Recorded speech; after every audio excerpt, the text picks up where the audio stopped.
Shall I start? Yeah. Okay. Hello, everybody. Thank you for being so plenty. More than for the workshop, which is good. We had 10 people for the workshop, and as far as I know, they all were happy. So we're going to talk about Sluber, formerly known as the Arduino Eclipse plugin. That's the legal issues we've been going to. I'm not going to be extensive about that, but we actually renamed Arduino Eclipse plugin. Oops, it's all stars now. Woo. So we renamed the Arduino Eclipse plugin to Sluber last week, I think we decided on Sluber. So sluber.io is now our domain. I just rerouted to the old stuff, but sluber.io, that's where you have to be. You don't have the issues in Belgium with that? It's a beer. But we are going to promote the beer. It's a beer. It shouldn't have a problem there. At least we hope. Why did you bring that up? Ah. Anyway, Sluber was actually built to make a robot. I wanted to make a robot, so I started doing Arduino IDE. And yeah, you know, that didn't work. It was too small. I missed that and that and that. And so I started in Eclipse plugin to make a robot. That's also why I like these radars, because yeah, it reminds me of the mechanics and the electronics and stuff like that. This is another picture of the robot. It's a pretty big one. This is a woman sitting on the top of it. It looks small there, but my garden is really big. So that's where it comes from. I'm using it, and somebody else in the room is using it. So who are we? That's the agenda. Who are we? A quick introduction, and I have to go quick because I also want to show some stuff. So this is me. There's plenty sides of me. I can make jokes. Sometimes I can be very annoying also. But my daughter loves me, and I'm still working for IBM. Not sure for how long. That's what the hair is all about. And the picture, it was again me pushing Marvin because the engines that drive it were broken. We have to be creative from time to time. This is another crazy guy with a crazy nose who is there, sitting there. We just met on this Eclipse Con. We haven't met before, and we had so much fun already. So he's a Sluber contributor. He's also an enthusiast, and he's also working with Cucumber, which is some tool to test. So I got a good... No. Okay, it's got something to do with use cases and testing, and it's just beyond me. Forgive me. And the third contributor of the project is Wim Jongman, which is probably more known here. He's closer to the Eclipse family for us, the first time EclipseCon. And he's Nebula, and Nebula is also part of the project in our scope. So that's the core team. Yeah. Now about Arduino. Arduino has gone through a long history, and it actually originated by a single board with processor. It's always been open hardware, but they actually changed their way of working, where the Arduino IDE used to be only Arduino boards. In version 1.5, they started actually having an IDE where you could plug in other boards underneath based on text files. Yeah? So where Arduino used to be only Arduino hardware, and there are plenty of Arduino boards, and Arduino clones, which basically were sticking pretty close to it. It changed. For instance, here you see the teensy 3.1, which is a thing. I'd never had this Helio, but that seemed to be compatible too. You have currently the ESP, which is pretty popular because it's so damn cheap. AliExpress, 1.5 euros, and you got it delivered in your home. I don't understand how, but which is this one here. And so there's the Intel now as well. So there's lots of stuff underneath it. So it's when I talk about Arduino, I actually more talk about the Arduino community, which is not only the boards. Yeah, and other people have delivered open boards, other boards, and open software and plenty of libraries. And that's actually, I think, one of the powers of Arduino, because there are so many libraries, it's very easy to get something done. You can very quickly fix something by just pulling in some libraries and you got something working. I would never have been able to make a robot if there wouldn't have been all these libraries. So, but Arduino, when you program in Arduino, it's C++, and Arduino IDE actually focuses on beginners, which is really cool because the first time, this is the Arduino IDE for the people who haven't seen it yet. It's really, really, really simple. This is a build button, this is the upload button, this is a new sketch button, and this is save, I think. I don't even know what it is. And this is open the serial monitor. And basically that's it. Yeah, that's the whole UI. And it's so simple and it's really good for that because the first time I started doing these things, I didn't know anything about it as well. I didn't even realize it was C++ I was programming. And it's just so simple and you can't do anything wrong. Because you can't do anything, you can't do anything wrong. That's basically the principle. And there's only a couple of buttons and yeah, you know, it doesn't hurt if you press them. You can't do crazy refactorings and messing everything up. You can't even change the libraries or whatever. It's just your small piece of code and you trust all the rest of the world. Yeah. So it's very, very, very good to get started. And if you want to get started, I would seriously advise to do it that way because then you get into the mentality on which we actually based our plugin. Yeah. So as I said, no refactoring, no call trees, no library development, no version control, nothing except for it works, yeah? Which is something we cannot always guarantee because you may punch with a word which starts with F. So it's beginners only and it's really, really good at that. We actually made a plugin which is actually the Eclipse CDT with an Arduino source. I really like that description. It is actually CDT we are using. We're just pumping the information we get from Arduino in a format that's readable by CDT, and that way we can tell CDT how to build the whole thing. It's CDT, yeah, plus Arduino GUIs. So the tool change is picked based on your board and stuff like that. And we also have a serial monitor and a scope. That's things which are really powerful. A scope, yeah, plotter. It's confusing for me, but I use scope all the time, but it's actually simple plotter, which allows you to see graphical presentation of your values instead of just numbers floating by.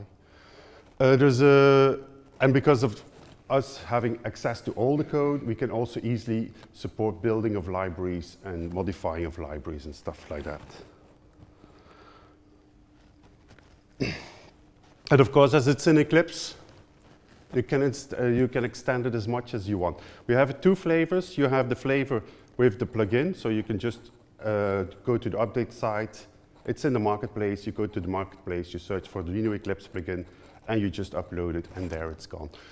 And it's all open. I mean, even the website is on GitHub. We actually hide nothing. We're not making money on this, so it's too much fuss to hide stuff. Anyway, if you compare the Arduino IDE with the Arduino Eclipse plugin, you just see the differences. Basically, we say that Arduino is better at ease to get started. That's what I've just been saying. Arduino is for the beginners. The Arduino IDE is for the beginners. And then create libraries is just impossible with the Arduino IDE. And code completion, syntax highlighting, refactoring, and debugging, we are far better. Or at least CDT is far better. Because there's somebody of CDT here, I have to be very careful. So what we actually made a new release this year, the 1st of April, and we're very proud of that because actually now the installation is very simple. You just download the product, unzip it, start up, and it's going to download everything, and you can just run it as you could do with the Arduino IDE. You don't have to worry, and it works on Mac, Windows, and Linux. We also have added something, if you could type include library, stuff like that, that he's going to look up the library and added it to your CDT project, so it finds everything and stuff like that. Was a good addition, because that means that if you import code, it immediately will find all the libraries without having to say import that library and that library and that library. Makes it really easy. So we're actually still seriously improving this thing. We have added new things in the nightly as well. So yeah, we're still growing. Yeah. So I'll show you something. Yeah. This is the Arduino Eclipse plugin. So as you see, it looks pretty much CDT-like. We have our own perspective, the Arduino perspective. And for instance, this is the button. We use the same buttons because we're open source. We can use the Arduino buttons directly. So if we create a new sketch, I just type some garbage. So here you see a list of board.txt files, which is huge. I already deleted plenty of them because I had to install all of them because we needed a workaround because there was no network for the workshop. But this just shows you which board you can select, which board file. And here you see, for instance, a couple of boards which are defined in that boards file. And the uploader, you can change an uploader if there's a different one. The USB port we're connected to. And then these are settings very specific on that board. If I change that board, for instance, here, the settings change here as well. See, there was no reset method. And if I go back to the other one, the other one was this one, the reset method is back gone as well. And this is samples. This, as I said, we have libraries in Arduino, so there's also a huge amount of samples. And if you create a new project, you can start from an example which is in a library or is delivered by Arduino. Arduino is themselves doing a very good effort to create good examples. Good examples means it's written as a good example. It does not mean it's written to explain something. It's not written to do it this way. Yeah? So they extensively use delay, but you shouldn't use delay. I think everybody knows there. But so you will find delay, but it's just to learning process, that's not an example process. So if we take one here, the blink without delay, which is the one I always take, because it's better than delay, then I think I created this one here. Yeah. So as you can see here, you can see here immediately due to the, what was it called again? Decoration services, that this is a node MCU and stuff like that. There's the ino file. The ino file, whoops.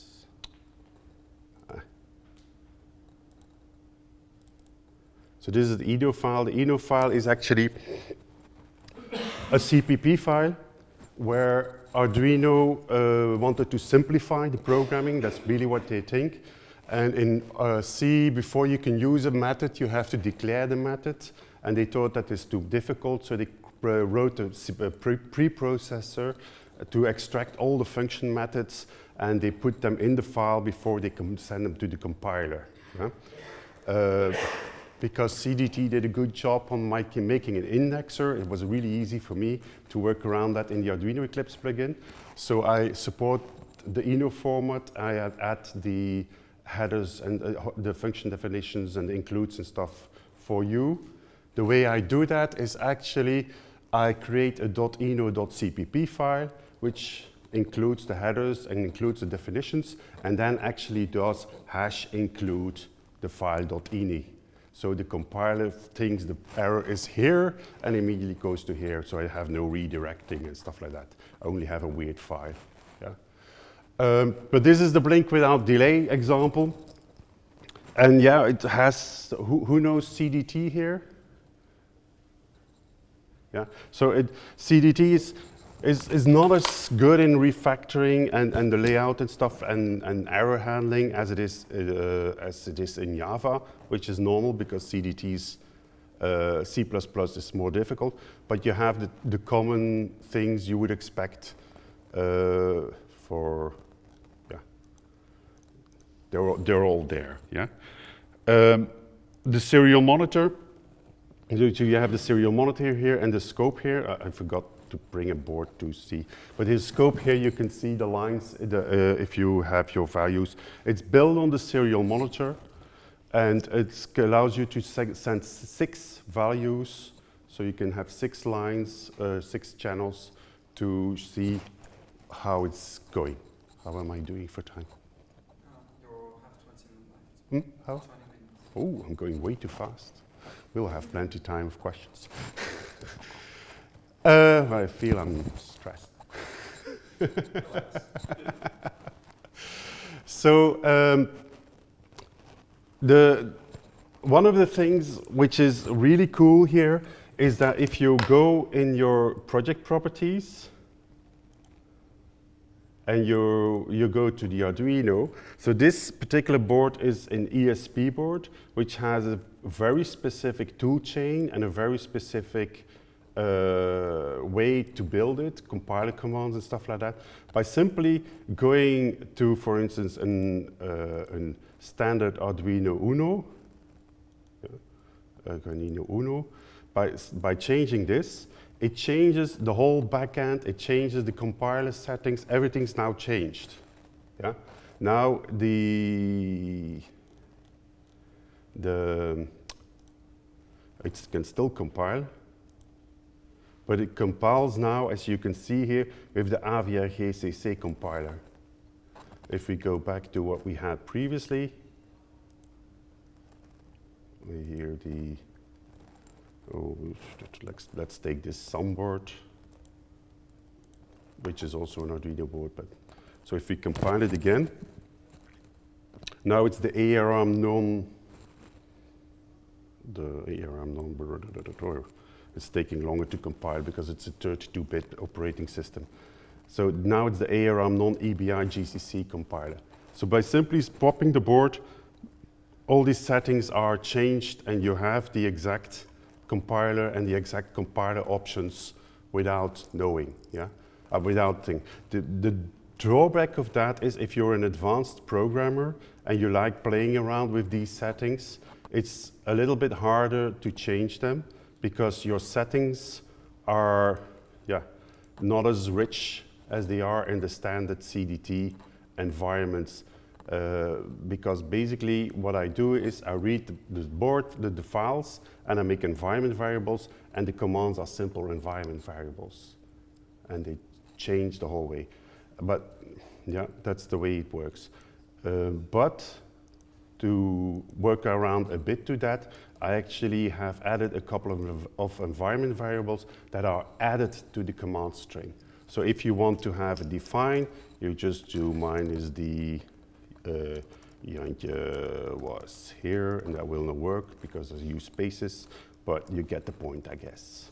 So, and now he will, if I now compile again, he will add Jantje was here as a define to the command line, and he will here say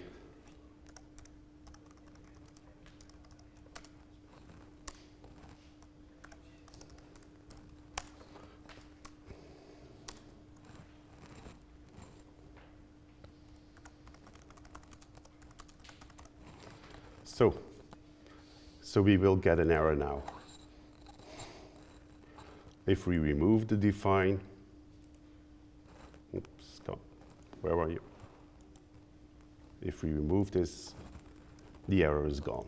Oops, I have to press OK and not cancel.